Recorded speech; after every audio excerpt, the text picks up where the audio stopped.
Quer se dar bem no Enem? Cola aqui que o sucesso é garantido. Hoje o nosso canal completa um mês de existência. Temos mais de 500 inscritos. Muito obrigada a todos vocês. Eu tenho certeza que se acompanharem a resolução de questões durante todo esse ano, vão chegar na prova do Enem muito mais preparados e confiantes. Vai ser um sucesso. Hoje nós vamos responder a questão 87 da prova azul do Enem 2015. Diz assim: o formato das células de organismos pluricelulares é extremamente variado. Existem células discoides, como é o caso das hemácias, as que lembram estrela, como os neurônios, e ainda algumas alongadas, como as musculares. Em um mesmo organismo, a diferenciação dessas células ocorre por: o que o enunciado quer saber é por que temos células de formatos variados. Vejam bem, quando vai se formar a célula ovo ou zigoto, ocorre a junção de espermatozoide e óvulo. Só lembrando que essas duas células, óvulo e espermatozoide, são haploides. Haploides porque tem apenas um conjunto cromossômico. O espermatozoide tem 23 cromossomos e o óvulo também 23. Quando se juntam, formam o zigoto, ou célula-ovo, que possui 46 cromossomos. Agora sim, o zigoto é diploide. A ploidia diz respeito ao número de conjuntos cromossômicos. Se tem apenas um, é N-haploide. Se tem dois conjuntos cromossômicos, é 2N diploide. Muito bem, então temos aí a célula com 46 cromossomos e essa única célula vai originar um ser humano completo. Uma célula se divide em duas, que se divide em quatro e assim por diante, até ocorrer a formação de um novo ser humano. O processo de divisão que ocorre nessa única célula para que ela origine outras é chamado de mitose. A mitose é um processo de divisão que gera células idênticas, ou seja, essas células que foram originadas pelo processo de mitose, todas elas vão ter também 46 cromossomos. Por isso que eu digo que a mitose é um processo equacional, gera células idênticas à célula-mãe. Isso significa que todas as células desse novo ser humano, todas elas, vão carregar os mesmos genes e os mesmos cromossomos. Vamos detalhar um pouquinho mais. Nós já vimos aqui que existem dois tipos de células, as diploides e as haploides.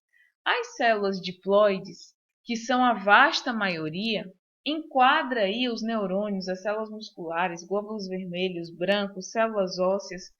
Apenas os gametas não são considerados células somáticas.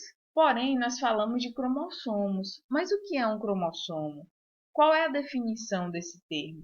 Vejam esse fio azul, um fio de DNA, e cada cromossomo é simplesmente isso. Não esqueçam mais essa definição. Cromossomo é um fio de DNA que se associa a proteínas.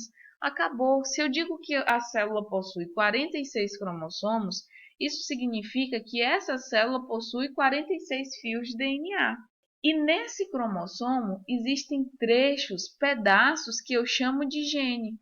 Então aqui eu tenho gene 1, gene 2, assim por diante, e em um único fio de DNA eu posso ter de repente centenas, milhares de genes, porque o gene é apenas uma porção desse cromossomo.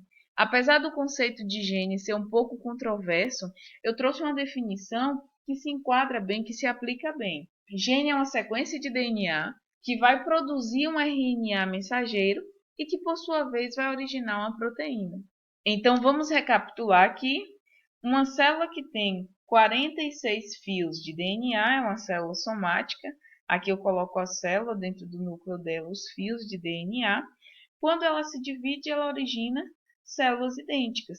Possuem o mesmo conjunto de genes e de cromossomos. Se todas as células têm os mesmos genes e os mesmos cromossomos, o que explica que elas sejam diferentes? Por que elas são diferentes? Porque uma tem um formato de estrela, outra tem um formato alongado? A explicação é muito simples. Apesar de terem os mesmos genes, nem todos os genes estão ativados em uma determinada célula. Então, por exemplo, em um neurônio eu tenho um conjunto A de genes ativados e uma célula muscular eu tenho um conjunto B. Diferentes conjuntos gênicos estão ativados em tipos específicos de célula. E é isso que explica o processo de diferenciação celular. Agora sim, vamos analisar as alternativas.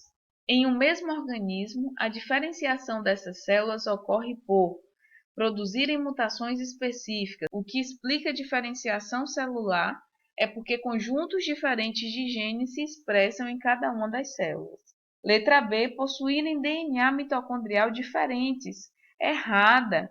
As células de um mesmo organismo possuem o mesmo DNA mitocondrial que vem de herança materna. Letra C, apresentarem conjunto de genes distintos. Nós já vimos aqui que são os mesmos genes, os mesmos cromossomos. Letra D, expressarem porções distintas do genoma. Sim, sim. Então a letra D é a alternativa correta. Letra E, terem um número distinto de cromossomos. Nós já vimos que esse número é idêntico. Então a alternativa correta é a letra D. E eu lembro a vocês que para baixar a lista de exercício, basta ir na descrição do vídeo e clicar aqui no link azul que vocês vão ser encaminhados para baixar a lista. Fica muito mais simples ir acompanhando a resolução de questões com a lista. Encerramos aqui a primeira lista. Basicamente, foi apenas de questões de citologia, que é um conteúdo importante. Afinal, é o segundo conteúdo mais cobrado no Enem. Vale a pena dedicar um tempo, parar para estudar citologia e responder as questões. Respondam as questões para vocês saberem como o conteúdo é cobrado. Um abraço, galerinha!